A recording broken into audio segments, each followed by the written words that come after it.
So in this video, I'll be going over this script that allows you to create a geodesic dome that has more or less subdivisions. Also at the end, we have a frame that we can pick, making it bigger or smaller. And we have this final view rep that at the end, we create this form, give it some thickness, and then create an opening. So it's not just a Grasshopper tutorial. This will go into some Rhino modeling and how to finish off a model that you start in Grasshopper so you can sell it or so you can have it in your portfolio. So this is going to be the website where you're going to want to download the Rhino Polyhedra, and you can find it in foodforrhino.com/app/Rhino Polyhedra, and I'll make sure to have that in the description. And in here, you're going to go to the bottom, and here you'll see Rhino Windows 6, Grasshopper Windows 6. So you're actually going to use this one if you have Rhino 6 to download it. And then here, if you have Rhino 5, here's the thing. You can't really use it with Grasshopper unless you have Rhino 6, but it also works for Mac. So once you download this, you will need to log in or register in Food for Rhino, and then you can download it for free. So it's 100% free. And it's also good to sign up for Food for Rhino because you'll find a lot of other things that are actually really cool.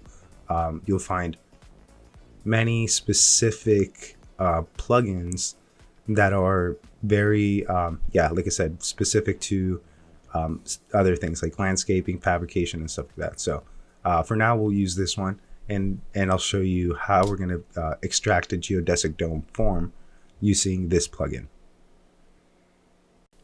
So once you have that downloaded and installed, you're going to go to Mesh, the Mesh tab, and you'll notice that polyhedron is here.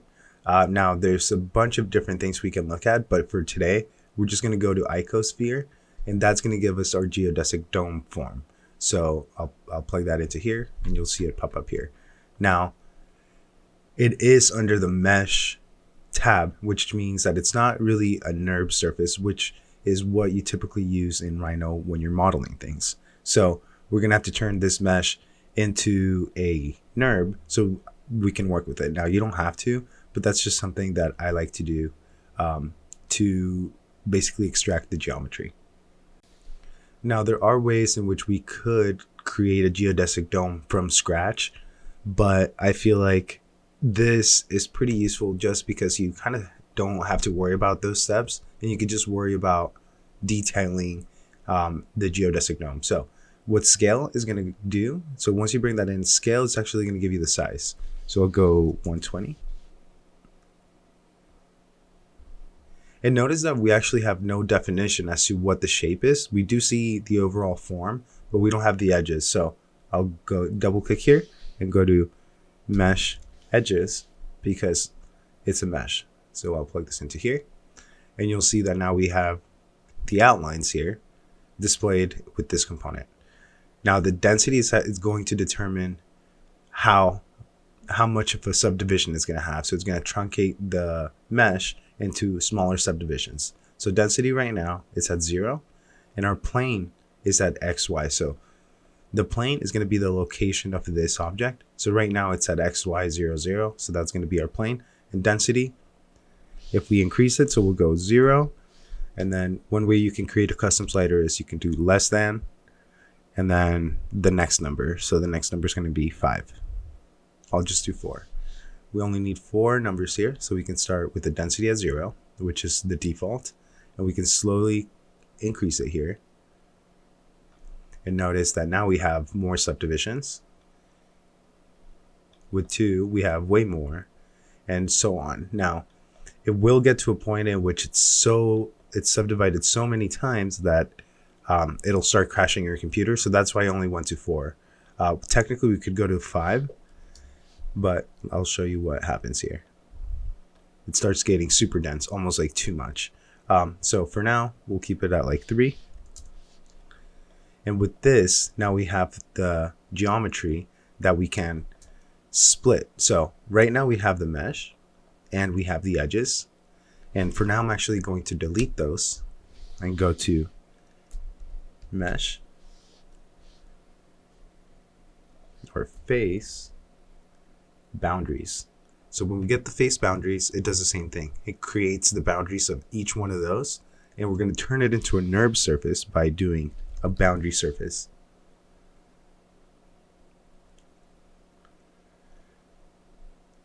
Now I can take these, middle click, disable preview, and you'll notice that we have a bunch of little triangles. So we have 1,280 little triangles. Now I'll actually join it together.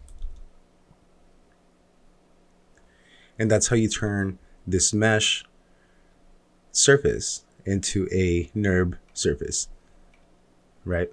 Now from here, I want to basically split it down the middle. So I'll take this B-rep and I'll actually create a box. This box, I'll plug into the B-reps here. And what I'm going to do is actually move the top plane down to the middle. Now I do have to know the exact length of this side. So what I'm going to do is I'm going to deconstruct this B-rep of the box. And I'm going to get one of these edges. So to get a specific item, I'll go to list item. And I'll plug in the edges into the list, and we'll see that we got the bottom one. Now I want a vertical one because I want to know the height between the top and the bottom. So one of my tricks is if you have one that you don't like, if you reverse it, you typically get the one that's in the opposite direction, right? So this was sitting down. When you reverse it, it goes up. That is going to be our length. So we're going to take that curve and we're going to get the length measurement, the length of a curve.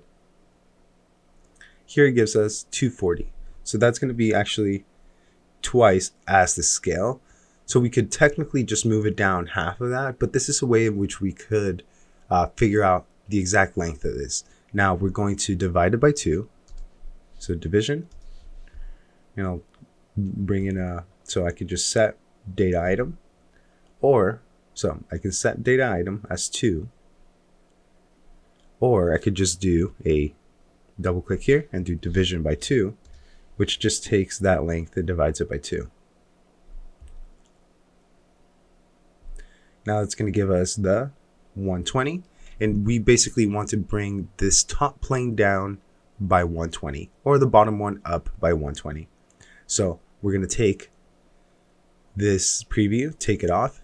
Now we're going to take the faces and try to pick the top or the bottom. So let's go to list item, and I'll go to faces into the list, and we have the side one. So I'll reverse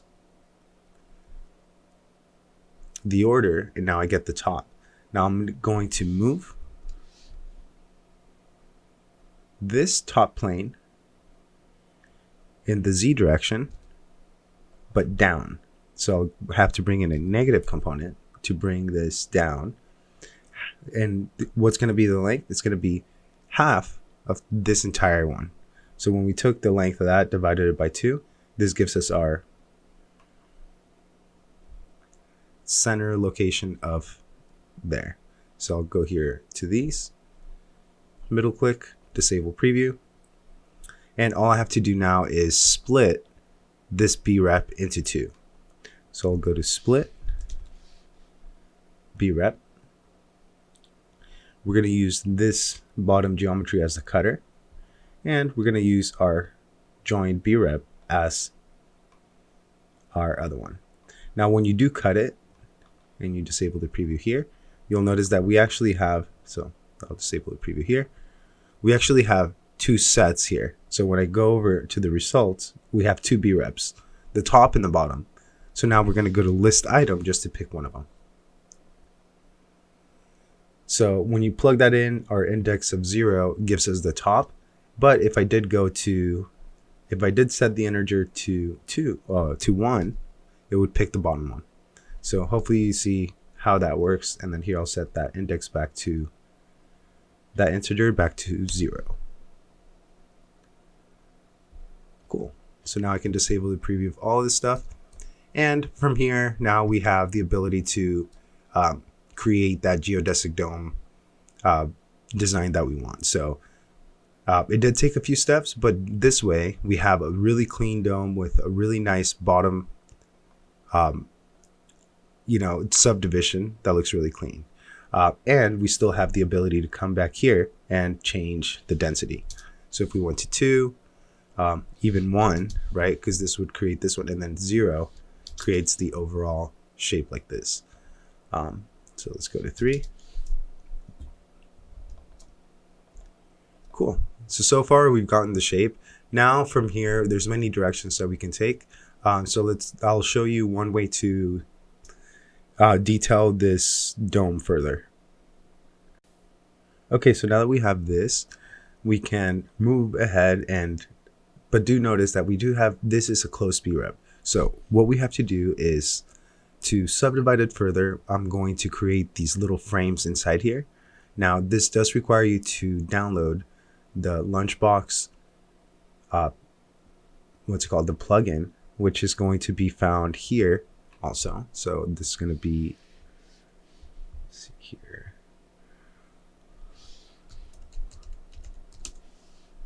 So in here in Lunchbox, you'll find this one, and this is the one that you're going to want to download. Okay, so once you have Lunchbox, what you're going to do is take this, which is going to be our BREP all joined together, and we have to deconstruct it. That way we can scale down and create the little frames for each one of these triangles. So I'll take this one, plug it into there. And now what I'm going to do is, using Lunchbox, I'll bring in our panel frame. And this is where our faces are going to be plugged into. And this will create frames in every single one of those triangles. So I'll take these two, middle click, and disable preview. And now we have all of these cool little frames. The scale factor is going to determine how big and small. So if I said 0.1 to 0.9, this gives us from 0.1 to 0.9, and this will give us the ability to pick the frame size. So I'll go here to 0.7. And now what we can do is take this one, disable the preview, and bring in a BREP component. And I'll actually bring in 2 of them. So I'll bring in one for this one and one for this one. What this allows us to do is separate the inside frames from the outside frames. That way we can, if we want to, give one material to this one and one to this one, and now have it all joined together. So that's what this is useful for. And if we don't really want to see one of them, we could just disable the preview on one. With this now, we can basically just take this information, and I'm actually gonna, so you could either join it together or not. For now, I'll join the BREP before I export it. So I'll join it, disable the preview on this one, because I will now right click on here, go to bake, and I'll hit OK. And notice it will take a little bit of time because there's quite a bit of information that it's trying to process, but now I'll move this out of the way. And you see that we have a geodesic dome frame that if I went to shaded view, you can see it's all put together perfectly. So the next thing would be to give it a little bit of a thickness. Now for that, I'll select this, and this might make the computer crash. So it would be a good idea to save right now. So I'll actually do that. I'll save.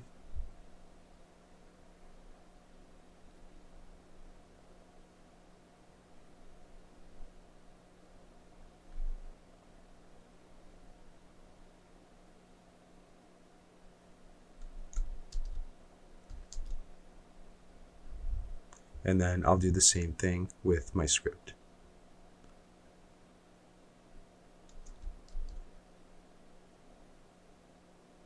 Okay, now with this one selected, I'll go ahead and do an offset surface. And it's going to ask me which direction to do it. Now, it's actually doing it in. I actually want to flip the direction. Do rounded edges, solid, yes. And then I'll say distance. I want it to be 2 inches.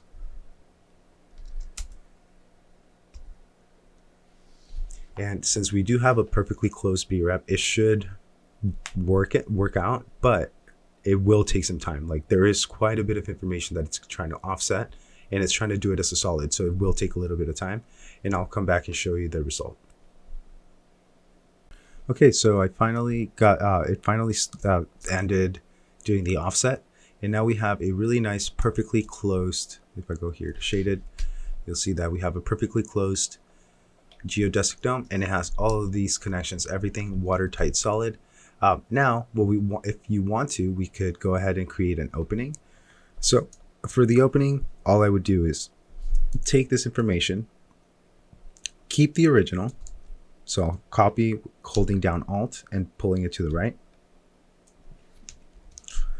And here, I'll go ahead and explode it. So this part's kind of scary because it seems like, oh no, we're taking it all apart, but that's going to allow us to create the opening. And then we'll close off the rest. So we'll take this, close this, and we'll leave this as the opening. Now what we'll do is we'll actually join it together again.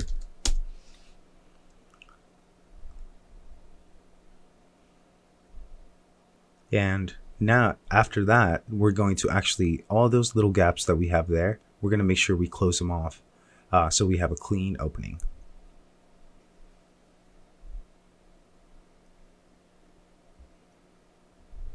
Okay, now that it's done, you'll see that it's actually opened. So what we're going to do is close it off. I'll go here to these, and I'll holding down Control and Shift, and picking that, I'll go ZS to zoom select. Now we're going to close it off. How? We're going to loft together this one and this one. We're going to loft together this one and this one. And we're just going to make our way around lofting the gaps. So I'll go loft from this one to this one. Now make sure you don't go from this one to this one because it'll actually give you an issue. You have to pick the same side.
So for this bottom part, I was thinking, should I just try to close it down here? What should I do?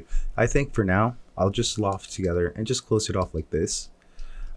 Now there will be another one down here that you have to loft together, and that's how you kind of close off the bottom part. Now you could spend a little bit more time and just, you know, get everything a little bit tighter, but this kind of encompasses the overall design. So I'll go here, this one, and then do this one, and then this one. Cool. So now that we have all of that, I'll go to save this work, because you never know when we're going to stop having or when it's going to crash. So I'll just select this and I'll type in join.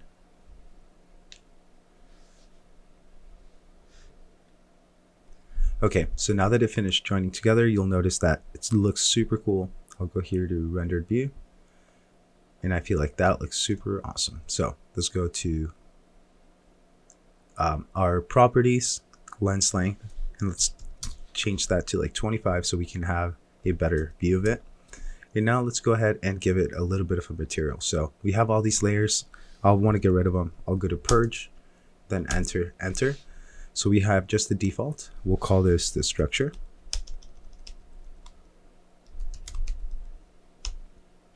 geodome. Okay, now we'll go to material and we'll go to use new material, import from library. And here we could use a lot of default ones. The one that I like to use are the metals, and then I'll go to polished. And then here we can pick any of them. I like to use steel.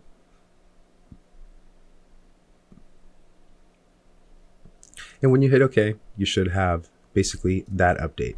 Now, if you wanted to look an extra level of clean, it will take a little bit of time, but if you go to ray traced, it'll actually do a ray trace render where it'll actually calculate all of the light balances and everything and make it look a lot cleaner, but it will take a lot more time for it to finish doing the render. So that's one of the downsides. And if you just want, so if you're trying to sell your 3D models, I would typically just use your perspective view for your general views. And then you could use the ray traced to do like your final overall render. And so hopefully you found that useful. And if you do have any questions, make sure to let me know. I'm going to do more series about how to create geodesic domes in different ways.